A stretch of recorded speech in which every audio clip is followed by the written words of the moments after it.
एक 13 साल की बच्ची को 6 दरिंदे एक रूम पर लेकर पहुंचते हैं और उसके साथ बारी बारी से रेप करते हैं, दरिंदगी करते हैं। लेकिन एक दिन नहीं, 2 दिन नहीं, बल्कि पूरे 4 दिनों तक उसको अपने रूम पर रखकर अपने ही साथ हैवानियत करते हैं, रेप करते हैं। लेकिन उसके बाद क्या होता है और पूरा मामला जानने के बाद आप हैरान हो जाएंगे कि इंसान भी जानवरों वाली हरकत करने लगे हैं। तो चलते हैं और जानते हैं पूरा मामला। बिहार के बक्सर ज़िले के मुराद थाना इलाके के गांव की रहने वाली सिमरन, जिसकी उम्र 13 साल थी, वो 16 अगस्त की दोपहर अपनी मां से बोलती है कि मां, मुझे कल स्कूल जाना है और स्कूल जाने के लिए मेरे पास ना ही कॉपी है, ना ही पेंसिल है, मेरे पास कुछ भी नहीं है और कल स्कूल में बहुत सारा काम है, इसलिए मुझे कुछ पैसे दे दो।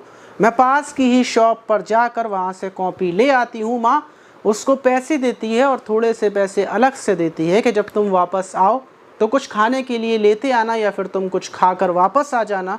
और बेटी पैसे लेकर अपने घर से निकल जाती है।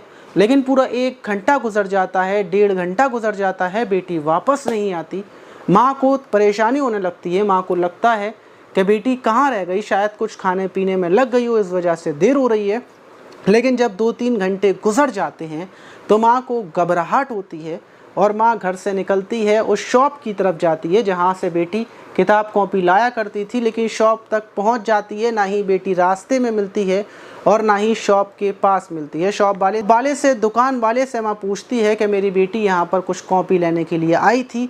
तो दुकान वाला बताता है कि यहाँ पर तो आपकी बेटी अभी तक नहीं आई है और मैं काफ़ी टाइम से बैठा हुआ हूँ। और ये सुनकर माँ घबरा जाती है। वो फ़ौरन अपने पति को फ़ोन कर पूरी बात बताती है। पति भागा भागा आता है और दोनों पति पत्नी मिलकर अपनी बेटी को ढूंढने में लग जाते हैं। लेकिन पूरा दिन गुजर जाता है, रात हो जाती है, बेटी का कुछ अता पता नहीं था। अपने सारे रिश्तेदारों को फ़ोन लगा रहे थे।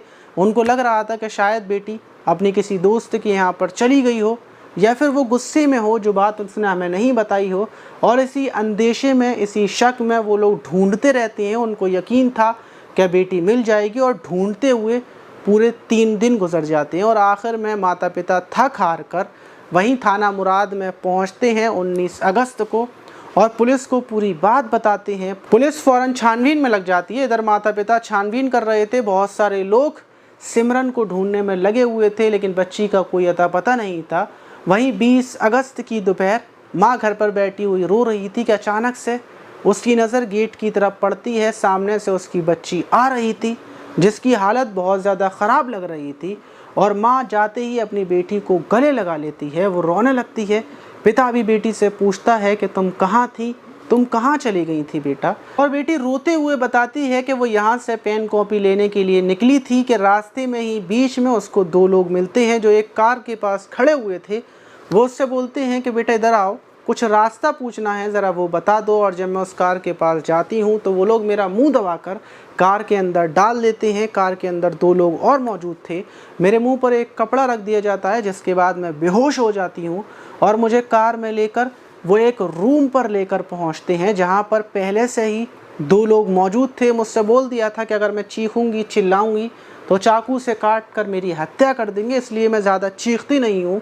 अब रूम के अंदर 6 लोग थे। वो शराब लेकर आते हैं, बैठकर शराब पीते हैं और उसके बाद बारी बारी से मेरे साथ रूम के अंदर ही दरिंदगी की जाती है, रेप किया जाता है। मैं बहुत तड़पती हूँ, भीख मांगती हूँ, उन लोगों से मना करती हूँ, लेकिन वो लोग मेरे साथ दरिंदगी करते रहते हैं। और उसके बाद पूरा 1 दिन गुजर जाता है। दूसरे दिन मुझे रस्सियों से बांध दिया जाता है। उसमें से 3 लोग कभी चले जाते तो 3 लोग मेरे साथ दरिंदगी करते और जब 3 वापस आ जाते तो 3 चले जाते। इसी तरीके से मुझे पूरे 4 दिनों तक वो लोग वहाँ पर रखते हैं। और जब मैं बेहोश होने लगती हूँ, मेरी हालत ख़राब होने लगती हूँ, तो उसमें से कुछ लोग बोलते हैं कि अब ये मर जाएगी, इसको ले जाकर वापस छोड़ आओ, फेंक आओ कि इसकी मौत हो जाए। और मुझे एक गाड़ी में ले जाया जाता है, बिठाया जाता है। मुझसे बोल दिया जाता है कि मैं ना ही चीखूँ ना ही चिल्लाऊँ और मुझे कार में ले जाकर वहीं पटना में छोड़ दिया जाता है। मैं कुछ लोगों को रास्ते में ही अपने बारे में बताती हूँ, उनसे थोड़े बहुत पैसे लेती हूँ और एड्रेस पूछते हुए वापस अपने घर आ जाती हूँ। माता पिता बेटी को लेकर थाने में पहुँचते हैं। पुलिस स्केच बनवाती है और वहाँ सीसीटीवी फुटेज चेक करती है और उसी बुनियाद पर पुलिस 2 लोगों को गिरफ्तार करती है, जिसमें एक का नाम शिवम, दूसरे का नाम अभिषेक। और दोनों से जब पूछताछ की जाती है और पुलिस उनके 4 साथियों को और ढूंढ रही है, लेकिन जब उन दोनों से पूछताछ की जाती है तो वो बताते हैं कि उस दिन उन लोगों का मन था पार्टी करने का और वो पूरे 6 दोस्त थे, इसीलिए पहले से तैयारी के लिए उन्होंने एक पटना में रूम ले रखा था और हम 4 लोग शिकार की तलाश में थे, लड़की की तलाश में थे। और जब हमें ये लड़की दिखी तो हमने इसको कार में डालकर सीधे पटना लेकर पहुँचे। वहाँ पर रूम में ले जाकर हम लोगों ने पार्टी की और इसके साथ रेप किया।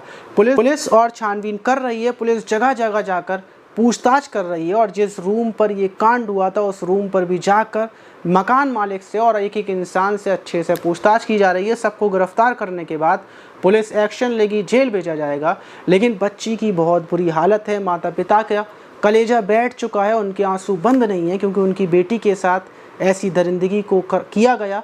और लेकिन बड़ा सवाल कि ऐसे दरिंदों को, ऐसे जानवरों को क्या सज़ा मिलनी चाहिए और ऐसी घटनाओं पर रोक कैसे लगनी चाहिए। सबसे बड़ी बात यह है, आप इस घटना पर क्या बोलना चाहेंगे कमेंट बॉक्स में ज़रूर बताइएगा। लेकिन इन घटनाओं पर रोक लगने का सिर्फ एक तरीका है कि कानून में इतनी ज़्यादा सख्ती होनी चाहिए, ऐसे गुनाहगारों को ऐसी सज़ा मिलनी चाहिए कि कोई भी गुनाह करने से पहले, ऐसी दरिंदगी करने से पहले 100 बार सोचे और उसके बाद किसी घटना को अंजाम दे। आप इस पर क्या बोलेंगे कमेंट बॉक्स में ज़रूर बताइएगा। मिलते हैं किसी और वीडियो में।